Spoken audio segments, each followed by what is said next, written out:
സംസ്ഥാനത്ത് മുഖ്യമന്ത്രി പിണറായി വിജയൻ RSSന്റെ ഏജന്റായി മാറിക്കഴിഞ്ഞിരിക്കുന്ന അവസ്ഥയാണ് ഇപ്പോൾ ഉള്ളത് എന്ന് വെറുതെ പറയുന്നതല്ല.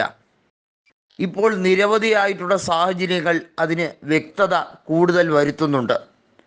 ഭീകരവാദത്തിൻ്റെ പ്രഭവ കേന്ദ്രം കേരളത്തിൽ ഏത് ജില്ലയാണ് എന്നുള്ളത് RSS പറയുന്നത് വളരെ വ്യക്തമായി അതിനകത്ത് പിണറായി വിജയൻ പറഞ്ഞ ചില വാക്കുകൾ കൂടി കോട്ട് ചെയ്തുകൊണ്ടാണ് പറയുന്നത്. മാത്രമല്ല, മലപ്പുറം ജില്ലയിൽ കരിപ്പൂർ വിമാനത്താവളത്തിലൂടെ സ്വർണ്ണക്കടത്ത് ഉൾപ്പെടെയുള്ള കാര്യങ്ങൾ നടക്കുമ്പോൾ ഈ രാജ്യത്ത് തന്നെ BJP പറഞ്ഞ കാര്യങ്ങൾ ശരിവെക്കുകയല്ലേ മുഖ്യമന്ത്രി ചെയ്തിരിക്കുന്നത് എന്നാണ് സന്ദീപ് വാര്യർ അടക്കമുള്ളവർ പറഞ്ഞിരിക്കുന്നത്.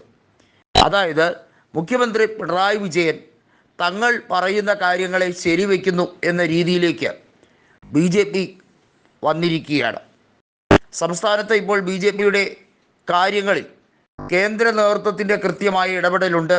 അതിൻ്റെ പ്രഭാരിയായി പ്രകാശ് ജാവ്ദേക്കറാണ് ഇപ്പോൾ എത്തിയിരിക്കുന്നത്.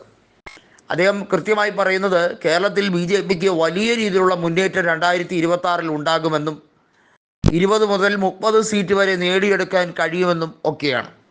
വാസ്തവത്തിൽ ഇടതുപക്ഷം നടത്തുന്നത് ഒരു ഗിവ് ആൻഡ് ടേക്ക് പോളിസിയാണ്. അതായത് BJPയുടെ ശക്തി കേന്ദ്രങ്ങളിൽ അവരെ സഹായിച്ചാൽ തിരിച്ചും ഇടതുപക്ഷത്തെ സഹായിക്കാം, കോൺഗ്രസിനെ തകർത്തെറിയാം.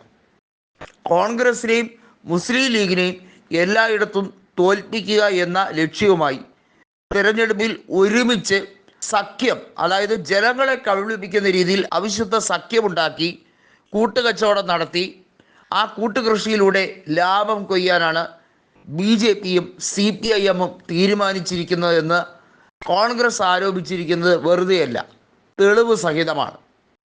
അതിന് മലപ്പുറം ജില്ലയിൽ UDFന് സമ്പൂർണ്ണ മുന്നേറ്റമാണുള്ളത്. അത് നമുക്കെല്ലാവർക്കും അറിവുള്ള കാര്യമാണ്. ലീഗിൻ്റെ അപ്രമാദിത്വം മാത്രമല്ല അവിടുത്തെ കാരണമായി പറയുന്നത്. അവിടെ കോൺഗ്രസ് സ്ഥാനാർത്ഥി എന്നല്ല, UDFൻ്റെ ഏതൊരു സ്ഥാനാർത്ഥി നിർത്തിയാലും ലീഗ് അവിടെ വിജയിപ്പിച്ചെടുക്കും. പണ്ട് AK ആൻ്റണിയെ തിരൂരങ്ങാടിയിൽ 25,000-ഓളം വോട്ടുകൾക്ക് ലീഗിൻ്റെ മണ്ഡലത്തിൽ നിർത്തി ജയിപ്പിച്ചെടുത്തിട്ടുണ്ട് എന്നുള്ളത് എടുത്തു പറയേണ്ട കാര്യമാണ്. അത്തരത്തിൽ ലീഗിൻ്റെ അപ്രമാദിത്വമുള്ള സ്ഥലങ്ങളിൽ അവിടെ വിടക്കാക്കി അതിനെ തനിക്കാക്കാൻ വേണ്ടിയുള്ള പിണറായി വിജയൻ്റെ ശ്രമങ്ങൾക്ക് RSSൻ്റെ പരിപൂർണമായ പിന്തുണയുണ്ട്. അതിനുവേണ്ടിയുള്ള കളികളാണ് ഇപ്പോൾ കളിച്ചുകൊണ്ടിരിക്കുന്നത്. അതിൻ്റെ ഒരു തുടക്കം മാത്രമാണ് ഇത്തരത്തിൽ വന്നിരിക്കുന്ന പരാമർശം എന്നുള്ളത് വളരെ വ്യക്തമാണ്. ഇതിനെതിരെ ശക്തമായി മതേതര കേരളം ഒന്നിക്കേണ്ടതിൻ്റെ അനിവാര്യതയുണ്ട് എന്ന് കോൺഗ്രസും ലീഗും പറഞ്ഞു കഴിഞ്ഞിരിക്കുകയാണ്.